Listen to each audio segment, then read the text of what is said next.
जय श्रीमन्नारायण भक्तों। मैं आप सबको आज सुनाऊंगी परमा एकादशी। अधिक लोंद माह है कृष्ण पक्ष की एकादशी। तो चलिए भक्तों, अब हम कथा शुरू करते हैं। युधिष्ठिर ने पूछा, जनार्दन, अब आप अधिक लोंद माह की कृष्ण पक्ष की एकादशी का नाम तथा उसके व्रत की विधि। श्री कृष्ण बोले, राजन, इस एकादशी का नाम परमा है। इसके व्रत से समस्त पाप नष्ट होकर इस लोक में तथा परलोक में मुक्ति मिलती है। इसका व्रत पूर्वोक्त विधि से करना चाहिए और भगवान नरोत्तम की धूप दीप निवेद पुष्प आदि से पूजा करनी चाहिए। इस एकादशी के विषय में एक कथा जो कि महर्षियों के साथ काम्पिल्य नगरी में हुई, आप ध्यान पूर्वक श्रवण कीजिए। काम्पिल्य नगरी में सुमेधा नाम का एक ब्राह्मण रहता था। उसकी पत्नी पवित्रा पतिव्रता थी। वह किसी पूर्व जन्म के कारण अत्यंत दरिद्र थी। उसे भिक्षा मांगने पर भी भिक्षा नहीं मिलती थी। वह सदैव अपने पति की सेवा करती थी। वह अतिथि को अन्न देकर स्वयं भूखी रहती थी और पति से कभी किसी वस्तु को नहीं कहती थी।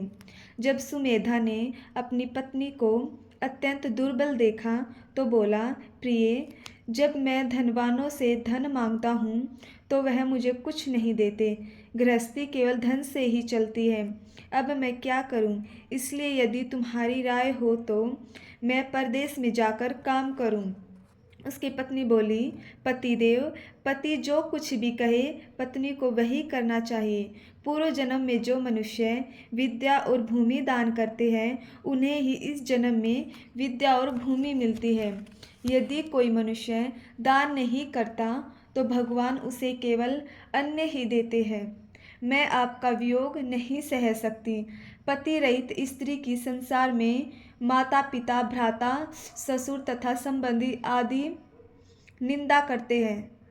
इसलिए आपको इसी स्थान पर रहना चाहिए। एक समय कौडिल्य मुनि उस स्थान पर आए। उनको आते देखकर सुमेधा और उसकी पत्नी ने उन्हें प्रणाम किया और बोले, हम धन्य हैं जो आज हमारा जीवन आपके दर्शन में सफल हुआ।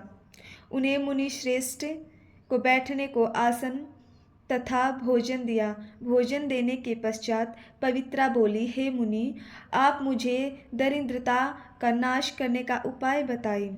मैंने अपने पति को परदेश में धन कमाने के लिए जाने से रोका है। मेरे भाग्य से आप यहाँ आए हैं। मुझे पूर्ण विश्वास है कि आप मेरी दरिद्रता शीघ्र ही दूर हो जाएगी। कौडिल्य मुनि बोले, मल मास की कृष्ण पक्ष की परमा एकादशी के व्रत से मनुष्य से समस्त पाप दुख और दरिद्रता आदि नष्ट हो जाते हैं। जो मनुष्य इसका व्रत करता है वह धन्यवान हो जाता है। इस व्रत में भजन आदि सहित रात्रि जागरण करना चाहिए। कुबेर को महादेव जी ने इसी व्रत के करने से धनाधिपति बना दिया था। इसी व्रत के प्रभाव से सत्यवादी महाराज हरिश्चंद्र को पुत्र पत्नी और राज्य प्राप्त हुआ था। मुनि ने ब्राह्मण को एकादशी के व्रत की समस्त विधि बताई। मुनि फिर बोले, हे ब्राह्मण जी, पंचरात्रि व्रत इससे भी अधिक उत्तम है।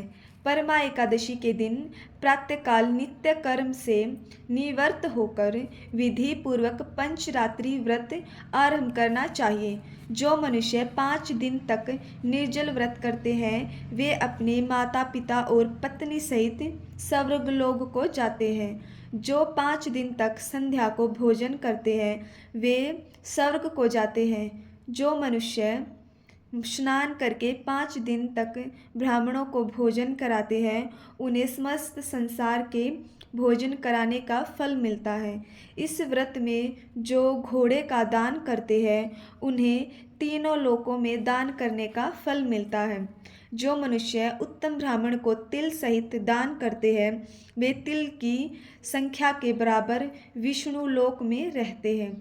जो 5 दिन तक ब्रह्मचर्य पूर्वक रहते हैं वे देवांगनाओं के साथ स्वर्ग में भोग करते हैं।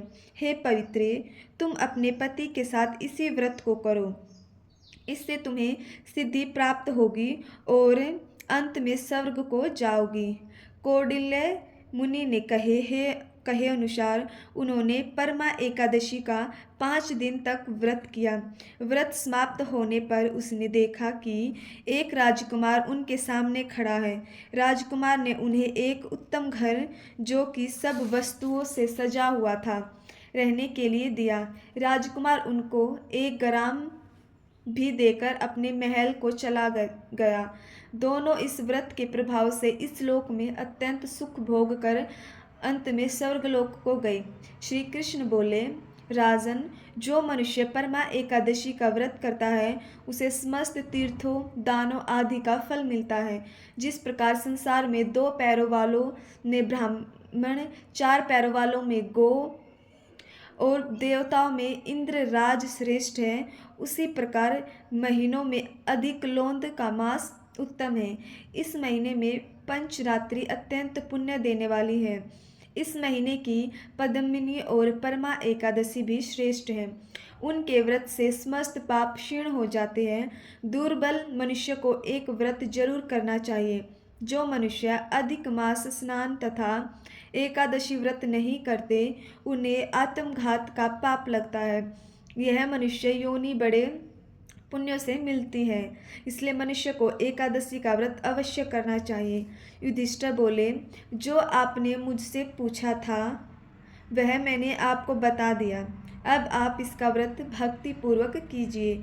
जो मनुष्य अधिक मास लोंद की परमा एकादशी का व्रत करते हैं वे स्वर्गलोक में जाकर इंद्र के समान सुखों को भोगते हुए तीनों लोकों में वंदनीय होते हैं।